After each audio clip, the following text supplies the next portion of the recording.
Assalamualaikum warahmatullahi wabarakatuh. Pada tanggal 10 di bulan Muharram, terdapat keyakinan bahwa hari itu merupakan momen bersejarah di mana Allah Subhanahu wa Ta'ala mengampuni Nabi Daud alaihi salam setelah beliau melakukan tobat yang sangat mendalam atas kesalahannya. Konon, Nabi Daud alaihi salam bersujud kepada Allah selama 40 hari, 40 malam tanpa henti, bahkan tanpa makan dan minum. Ini menunjukkan betapa besarnya ketulusan dan kesungguhannya dalam memohon ampunan. Dikutip dalam buku Mengungkap Rahasia Salat karya Syamsuddin Nur, kita bisa membaca bahwa Nabi Daud alaihi salam tidak hanya dikenal sebagai seorang nabi, tetapi juga seorang raja yang bijaksana. Suatu ketika, beliau melakukan kesalahan besar yang membuat Allah Subhanahu wa Ta'ala menegurnya. Nabi Daud sangat mencintai istri seorang petani dan berkeinginan untuk menikahinya.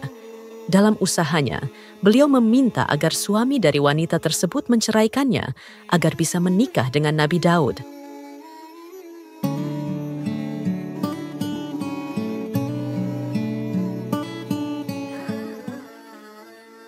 Ketika Nabi Daud alaihi salam memerintah negerinya, beliau didampingi oleh 99 wanita yang resmi menjadi istrinya. Suatu hari, Nabi Daud merasa ingin mencapainya jumlah 100 istri, dan salah satu wanita yang beliau idamkan adalah istri seorang petani.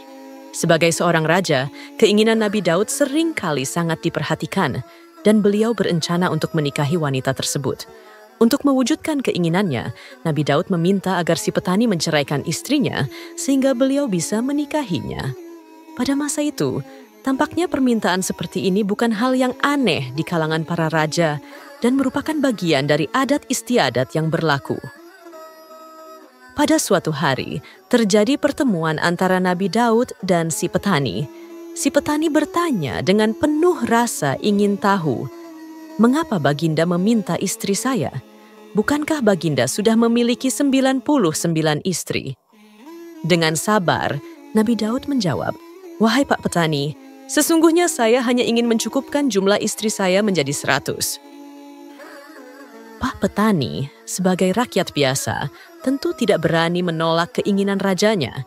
Meskipun hatinya sangat berat, ia merasa terpaksa untuk memenuhi permintaan Nabi Daud alaihi salam agar menceraikan istrinya untuk diserahkan kepada sang raja. Namun, kejadian ini sebenarnya adalah bagian dari rencana Allah Subhanahu wa Ta'ala yang Maha Mengetahui dan Maha Bijaksana. Allah hendak menguji Nabi Daud melalui situasi ini. Allah Subhanahu wa Ta'ala mendengarkan kesedihan dan ketidakrelaan hati si petani yang merasa tidak tega jika istrinya harus diambil oleh orang lain. Untuk mengatasi situasi ini, pada suatu malam, Allah mengutus 2 malaikat yang datang ke istana Raja Daud alaihi salam.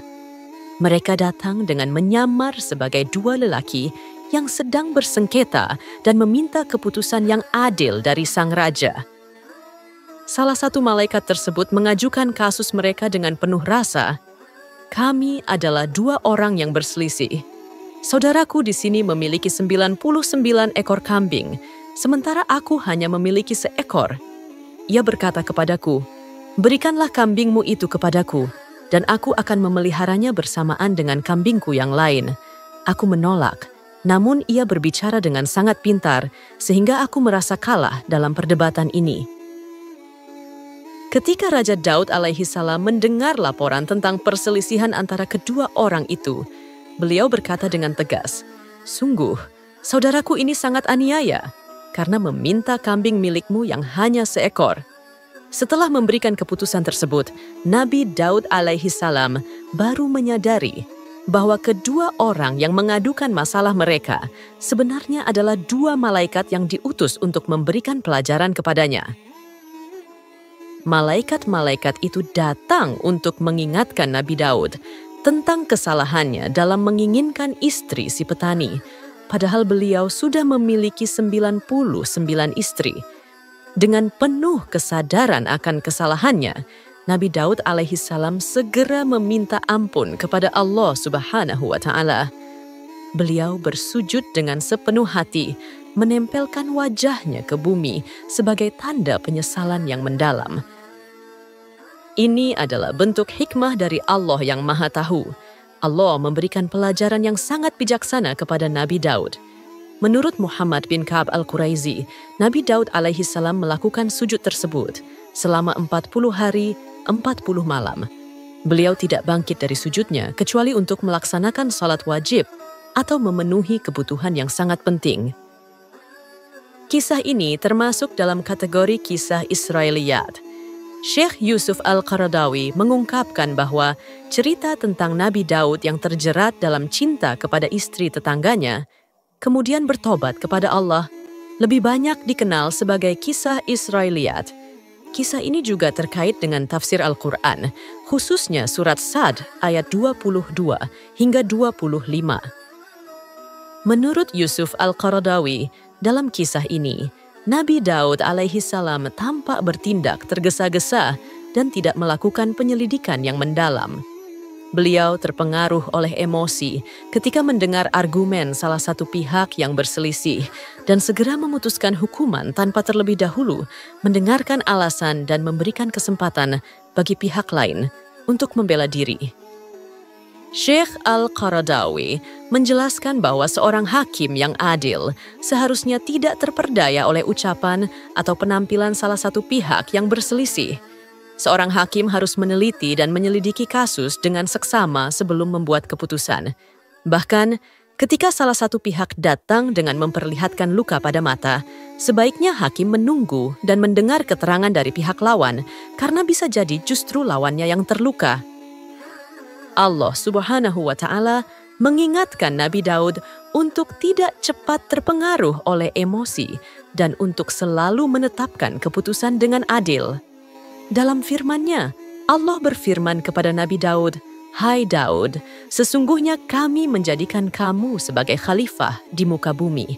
Maka berilah keputusan di antara manusia dengan adil, dan janganlah kamu mengikuti hawa nafsu, karena ia akan menyesatkanmu dari jalan Allah. Sesungguhnya orang-orang yang sesat dari jalan Allah akan mendapatkan azab yang berat karena mereka melupakan hari perhitungan." Quran Surah Syad ayat 26. Al-Qaradawi juga menekankan bahwa kisah ini tidak dimaksudkan untuk menjadi metafora atau sindiran terhadap Nabi Daud, seperti yang sering digambarkan dalam kisah Israiliyat, yang kerap menampilkan nabi-nabi dalam cahaya negatif. Kisah Israiliyat seringkali menggambarkan nabi-nabi dengan tindakan-tindakan yang bahkan orang biasa pun tidak akan lakukan. Padahal, bagaimana mungkin Nabi Daud, yang Allah Subhanahu wa Ta'ala telah menundukkan gunung-gunung untuk bertasbih bersamanya pagi dan sore, terlibat dalam tindakan semacam itu? Allah Subhanahu wa Ta'ala berfirman dalam Al-Quran, "Dan ingatlah hamba kami Daud yang mempunyai kekuatan. Sesungguhnya dia amat taat dan memiliki kedudukan dekat di sisi kami, serta tempat kembali yang baik." Quran Surah Syad ayat 17 dan 18. Bisa diambil benang merah dari kisah Nabi Daud alaihi salam adalah pelajaran berharga tentang pentingnya bertindak adil dan mengendalikan hawa nafsu. Kisah ini mengingatkan kita bahwa meskipun seorang nabi memiliki kedudukan yang sangat tinggi di sisi Allah, tetap saja penting untuk bertindak dengan penuh keadilan dan tidak terpengaruh oleh emosi atau keinginan pribadi. Demikian juga tentang pentingnya sikap adil, kemampuan untuk mengendalikan keinginan yang salah, serta selalu memohon ampunan kepada Allah atas setiap kesalahan yang kita lakukan. Wallahu alam bisyawab. Demikian kisah ini kami sampaikan. Semoga bermanfaat serta menginspirasi dan menambah iman kita kepada Allah Subhanahu wa Ta'ala. Terus semangat dalam beribadah, jangan lelah berbuat kebajikan, dan terus perbanyak solawat kepada Rasulullah Muhammad Shallallahu Alaihi Wasallam. Akhir kalam. Wassalamualaikum warahmatullahi wabarakatuh.